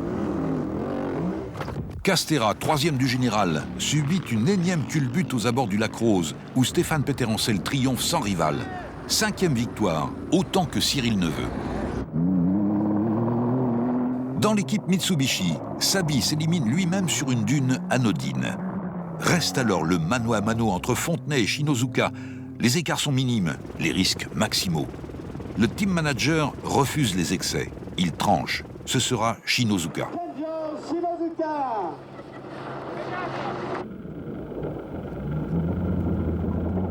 Mais de ce Dakar-Dakar, édition entièrement africaine, on retient une date, le 12 janvier, et un nom, Kleinschmidt. À Auckland, au Niger, Jutta Kleinschmidt est la première femme à remporter une spéciale du plus prestigieux des rallye raids. First time I make a scratch and then into Dakar. Woo! Le catch 15 minutes to Serbia. Pas de problème. Bon travail. Ouais, merci petit gars. Cette journée est une journée historique pour le Dakar, puisque la première fois depuis son existence, on a une véritable héroïne, Jutta Kleinschmidt, qui a gagné une spéciale. Bravo à Jutta.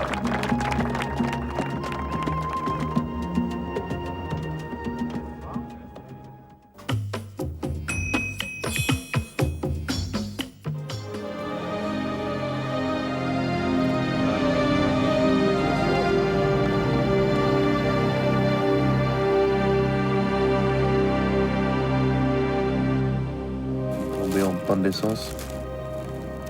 Il y a longtemps de ça? Oui, depuis plusieurs heures. Et là, qu'est-ce que vous faites alors? J'attends le camion balai ou quelqu'un qui me donne de l'essence. C'est tout, qu'est-ce qu'on peut faire? Cette nuit-là, dans les dunes du désert de Mauritanie, on trouve de tout. Des voitures qui flambent, des camions à la renverse, des motos épuisées et des hommes exsangues.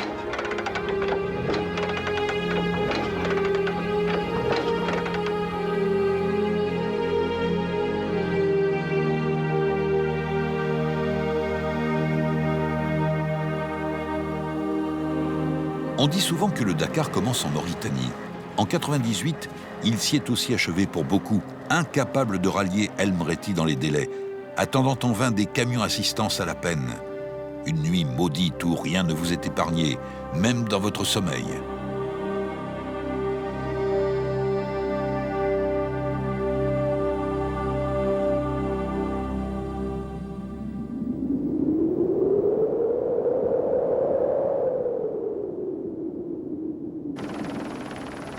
À l'issue de cette étape mémorable, la chasse continue. Stéphane Peterencel compte 49 secondes d'avance sur Juan Roma, obligé d'abandonner peu après. Mais le harcèlement des pilotes KTM est continu. Marquage à la culotte, fausse piste, coup de bluff. Il est assailli sans cesse. Il n'est plus le leader inaccessible de l'édition précédente.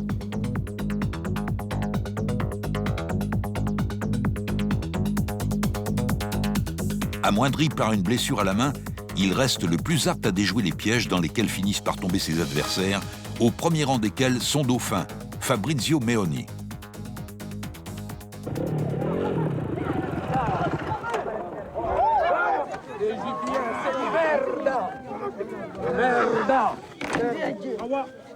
Merda! Maledetto. Cosa? Maledetti GPS di merda, 2 GPS. Merdes, les pièces. Oh là, les pièces. Mais le soleil, demain, je ne parle pas. Les merdes.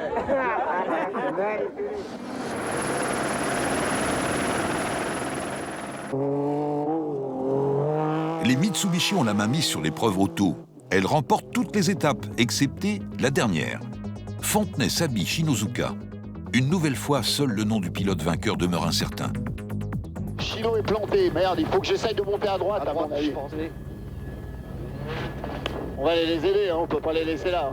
On va aller là, il y a de l'herbe.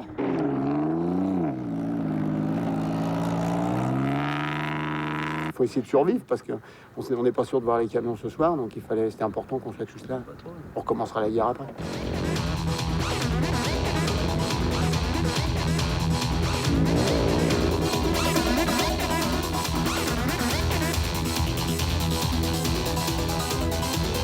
J'ai plus de 3e, j'ai plus de 5e. Il Il en reste encore 3. Je suis pas sûre, j'ai pas essayé la première. Cette lutte au sein du team Mitsubishi prend fin dans un cadre majestueux. L'ergue de la montagne aux éléphants, une piste réouverte par Thierry Sabine en 1985. À cet instant, Jean-Pierre Fontenay dispose de 12 minutes d'avance sur Bruno Sabi, insuffisant pour tabler sur une victoire définitive, avant que son coéquipier et adversaire ne soit obligé de le laisser s'échapper à cause d'une chauffe moteur.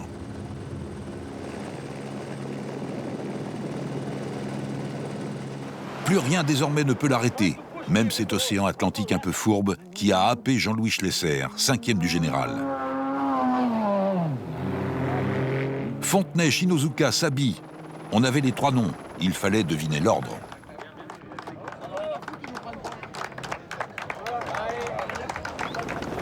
Sans excès ni coup d'éclat, à l'expérience et à l'instinct, Stéphane Peterencel a géré une avance oscillant autour de la demi-heure sur Fabrizio Meoni.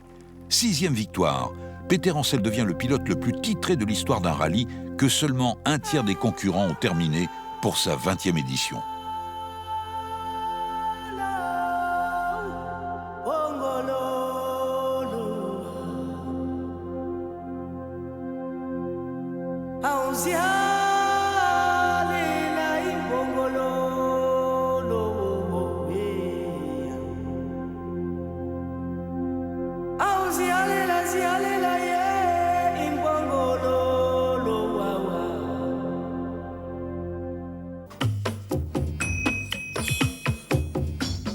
C'est la folie qui existe en Afrique pour la jeunesse africaine. Comme vous voyez, moi, regardez-moi ça. Oh là là. Ah! Ah!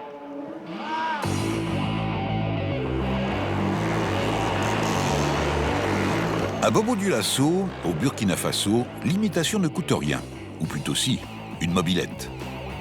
Mais pour le reste, les trajectoires, les attitudes, la hargne, c'est gratuit, c'est identique, ou presque.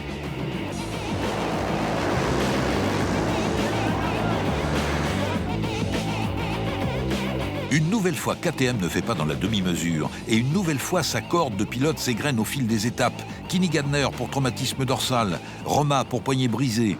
Seul Thierry Magnaldi maintient un écart de 5 minutes avec Richard Sankt.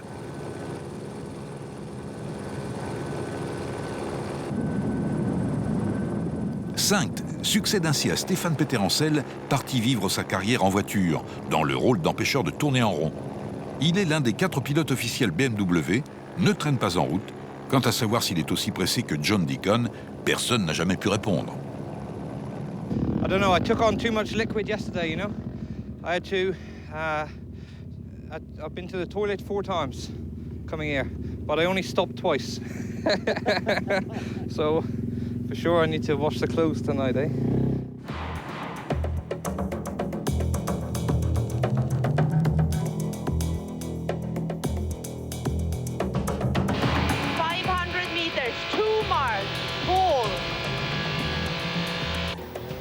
And hold in the right. And now very jumpy for 2 kilometers.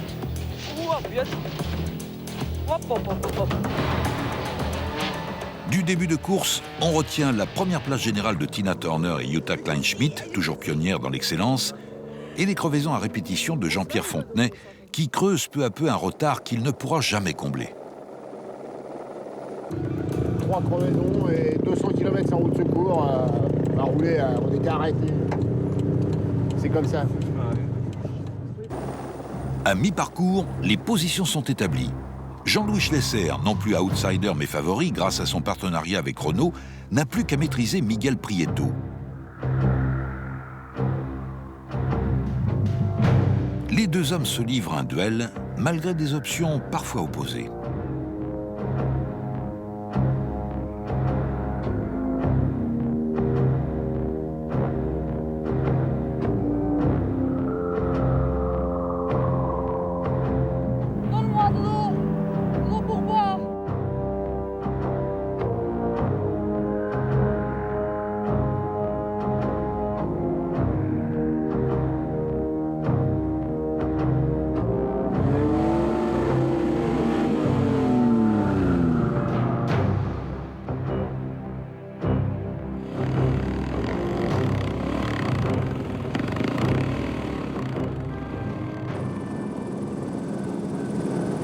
Le dénouement survient de nouveau dans l'ergue de la montagne aux éléphants, où les deux hommes ont une approche virile de la conduite.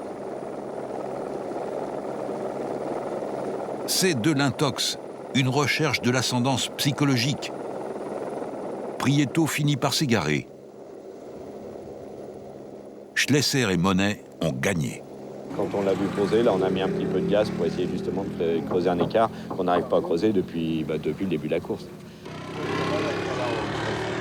Mais il a pris très bien. Très bien. Y no está nada enfadado. ¿Cómo que? No. El enfadado sería yo. Que él ha sido el que no me estabas alcanzando. Porque él ha sido el que me ha embestido. Voy a darle la mano, queda bien. No, pero qué tontería de mano ni que leches. No, pero si ha sido él el que me ha embestido. No, pero... Bueno, si yo estoy por la derecha y gira y me embiste. ¡Ya, Luis! ¡Me voy a dar!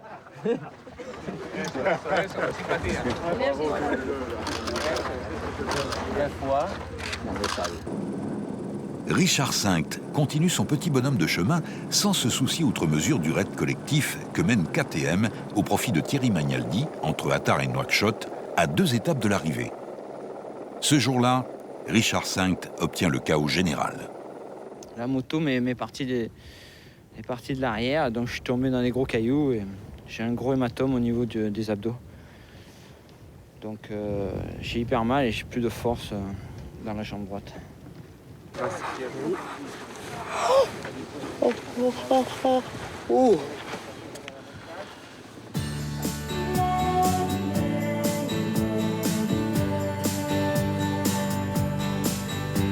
vais vous dire, on n'est plus à 1 minute.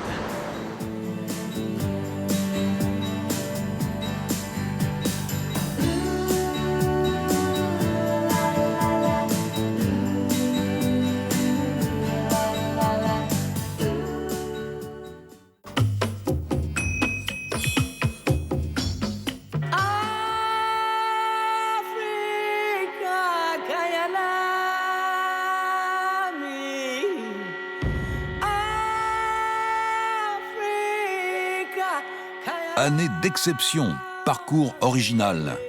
L'an 2000, ça se fête. Hubert Auriol a choisi de composer avec les symboles et les hommages envers cette terre africaine que les concurrents vont traverser de part en part, de Dakar au Caire.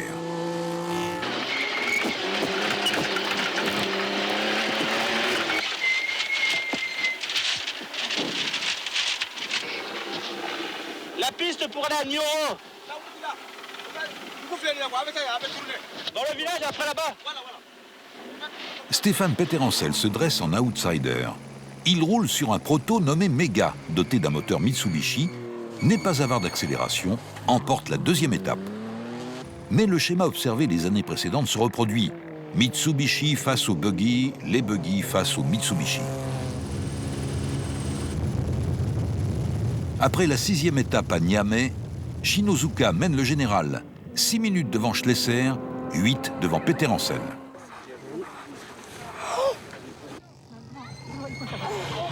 Je me suis sorti une fois l'épaule, mais j'ai fait 30 km en moto, mais... T'as pas perdu connaissance? Oui, je me rappelais plus. Méoni, Arcarons, Salah, rapidement hors course. Reste Kili Gardner pour épauler le leader Juan Roma. Une question taraude. KTM va-t-elle enfin réussir à s'imposer? Richard V, l'adversaire sur BMW, a 20 minutes de retard au moment où Hubert Auriol prend la parole. Suite à l'annonce d'un risque terroriste extérieur avéré encouru sur le Dakar, les organisateurs ont pris la décision de mettre en place un pont aérien entre Niamey et les aéroports de Saba et de Wael Kébir en Libye. Cette première dans l'histoire du rallye transforme l'épreuve en un long sprint dans les déserts libyens et égyptiens. 4 étapes ont été supprimées, notamment celle du Ténéré, les plus sélectives. Dorénavant, seule vitesse et puissance comptent. Schlesser en tire avantage, devient leader. Mais la vitesse comporte aussi ses pièges. De Mévius et les autres en font l'amère expérience. Oh là là, oh là là, oh là là là là là là. Aïe, tu vois le drame? Le drame. J'espère qu'ils ont pas mal, les mecs. Non, ça va, ils sortent là. Ça va, ils sortent. Il n'y a rien à faire quand on est tous en ligne, les uns derrière les autres. On regarde devant, mais c'est pas, on n'a pas la même... on fait des choses peut-être qu'on ne ferait pas d'habitude. Et alors, bon, toutes ces dunes s'enchaînaient très bien, et jusqu'à cette scie qui était tout à fait cassée derrière. Bon, on s'est tous fait surprendre. Souza était devant, donc Souza le premier, moi, et puis Chino, et puis Prieto, quoi. On s'est envolé. Après l'accident, Schlesser devance Peter Hansel et Fontenay au général. Il reste 3 étapes, sans assez de difficultés pour modifier quoi que ce soit.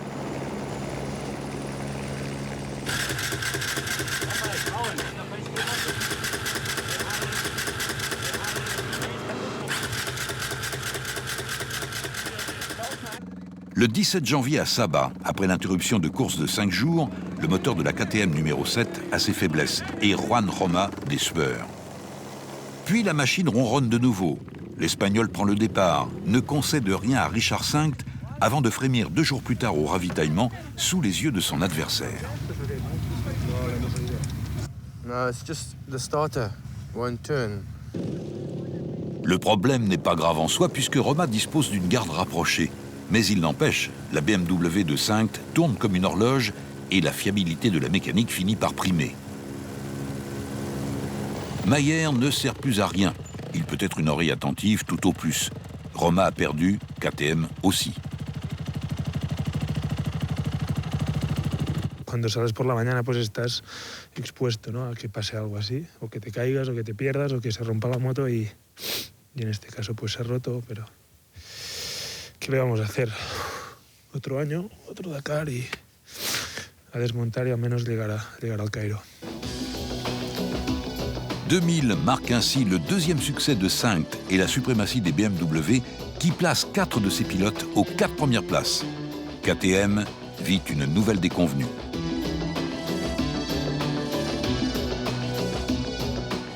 En auto, Schlesser bis également. Et l'on retiendra qu'au pied des pyramides, on assistait à 2 confirmations.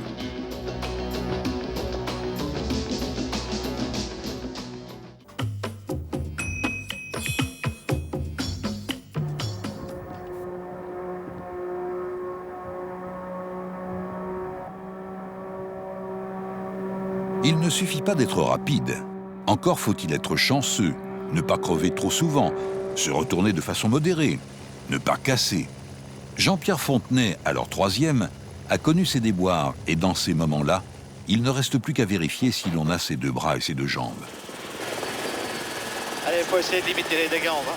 T'as pas mal? Non, ça va, je me suis mordu la langue, mais je saigne, j'ai un peu le cou. Non, ça va, ça va. Ce même jour, Servia, alors leader, est éliminé de toute course à la victoire à cause d'une mécanique récalcitrante. Masuoka et Schlesser se livrent alors un duel qui aura plus à voir avec le vice qu'avec l'honneur. À mi-course, le Nippon devance le Français, avance seulement dû à une pénalité d'1 heure concédée par Schlesser pour avoir poussé sa voiture dans la zone d'un contrôle de passage.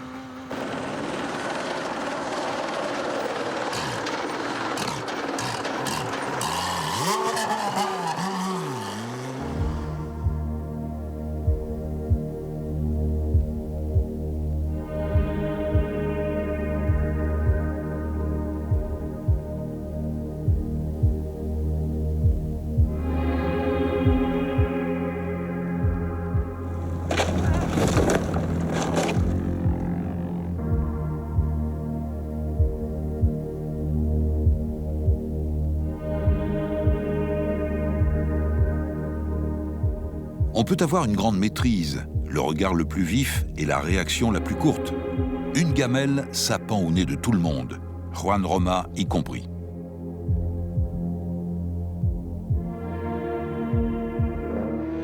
Les chutes ont fini par amener son abandon au moment même où Richard V, premier au général, préfère achever le Dakar à l'ombre de sa KTM en désespoir de cause.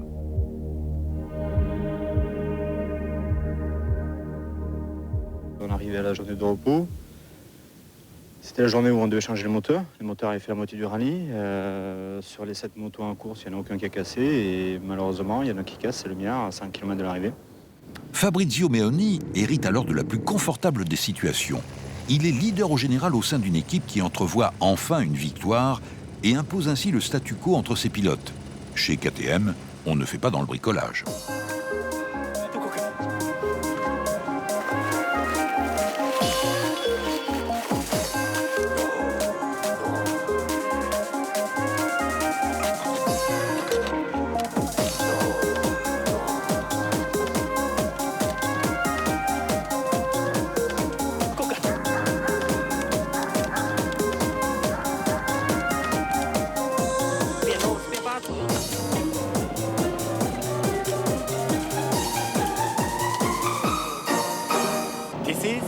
Japanese technologies.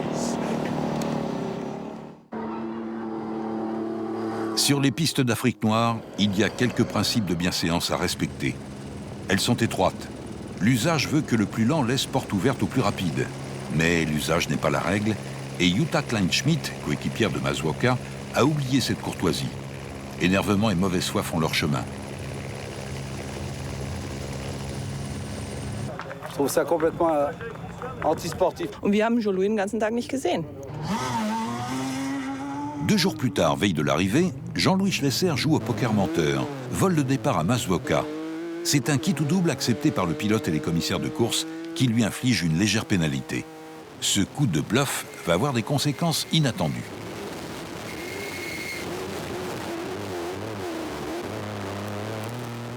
Masuoka, excédé par la manœuvre et par Servia, volontairement intercalé pour le gêner, a heurté une ornière. La voiture devient inconduisible, le dépassement rageur est vain. Schlesser file.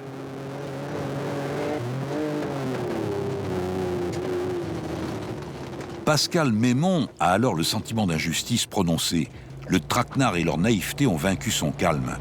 Il consomme la défaite dans l'inconscience et une rage noire.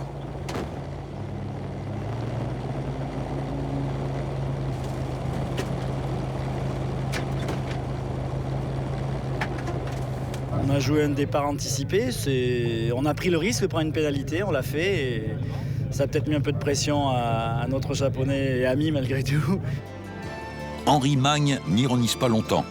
La buggy numéro 200 de l'équipage Schlesser-Magne est sanctionnée pour comportement antisportif. Le jeu des pénalités choisit Jutta Kleinschmidt. 3e la veille, elle devient la première femme à remporter l'épreuve.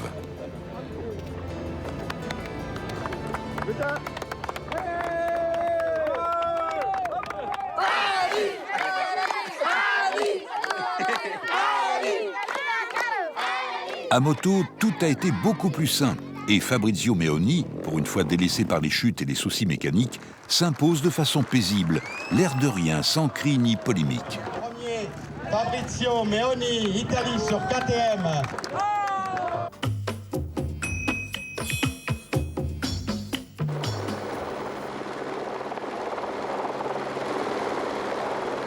L'errance, au bout d'un moment, ça finit par vous faire perdre tous vos moyens. Vous vous acharnez, vous insistez, vous ne savez plus vraiment où vous allez, mais vous continuez. Puis c'est l'impasse et tout craque.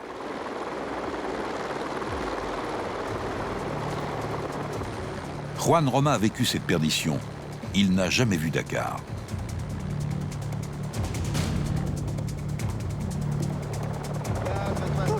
Vas-y, vas-y.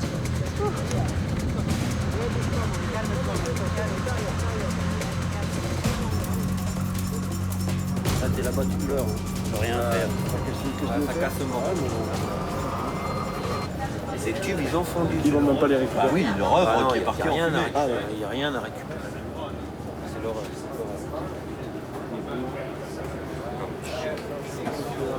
C'est combien de temps de travail, ça? Là, c'est 1 an de travail. Ah oui, 1 an? 1 an. 1 an de travail, oui. Ah oui, il reste rien. Ça a été soudain, sans raison apparente. Les flammes ont pris possession de l'habitacle et le rallye de Schlesser s'est achevé là. Une carcasse se consumant dans le désert. La fumée est rentrée dans la voiture et on n'avait pas de possibilité. Moi, je voyais presque pas ma ceinture. Incroyable, incroyable. En 2002, les autres voitures du team Schlesser ne sont guère plus fiables et sont contraintes d'abandonner rapidement.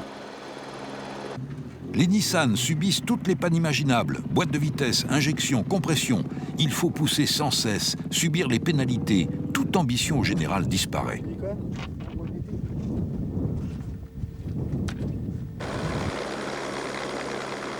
Faute de concurrence, les pilotes Mitsubishi se disputent donc la victoire et dans cette confrontation à armes égales, Masuoka est toujours le plus habile à trouver sa route.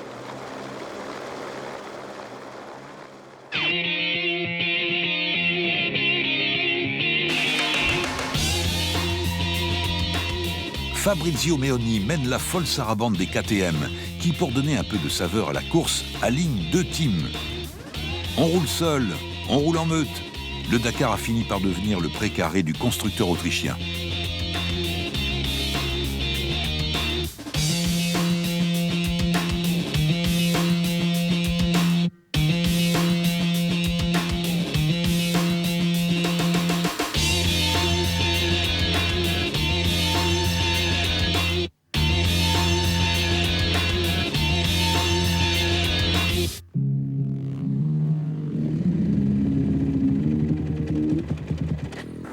Dakar é isso.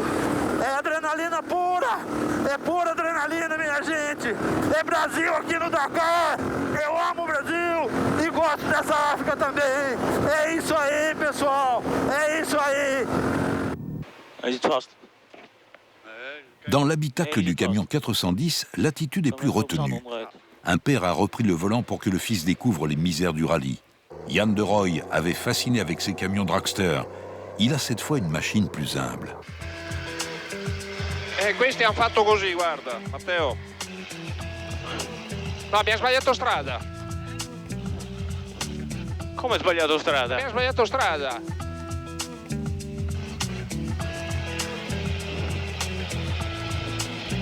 Et ben, je vois pas où je vais et je suis en 2 roues motrices, voilà. Je viens de me faire repeindre. Et je me fais repeindre et voilà, on est plein de boue. Je sais pas, en plus t'as les trucs de l'intérieur, la caméra, ben voilà, regarde.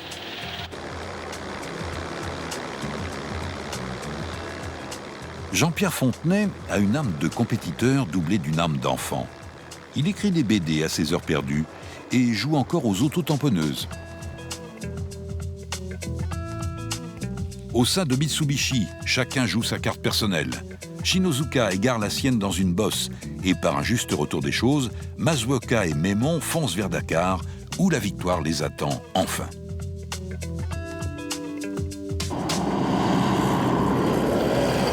En 2002, l'épreuve renoue avec ce qui fait son mythe, l'étape marathon, l'étape interminable, où des hommes exténués finissent par raconter leurs aventures avec des accents de conteurs. Je fais pas plus de 5 km, boum. Qui 5 km, tu rigoles quoi. Je fais 10 cordons de dune. Ça fait royalement 2 km et pas d'attraque. 2 km, pas d'attraque. Ou je cale, ou je bloque. Le problème, c'est quand les camions sont passés, c'est Verdun, quoi. C'est la folie, quoi. Ils te chamboulent le bazar. Les tranchées et tout. Dur.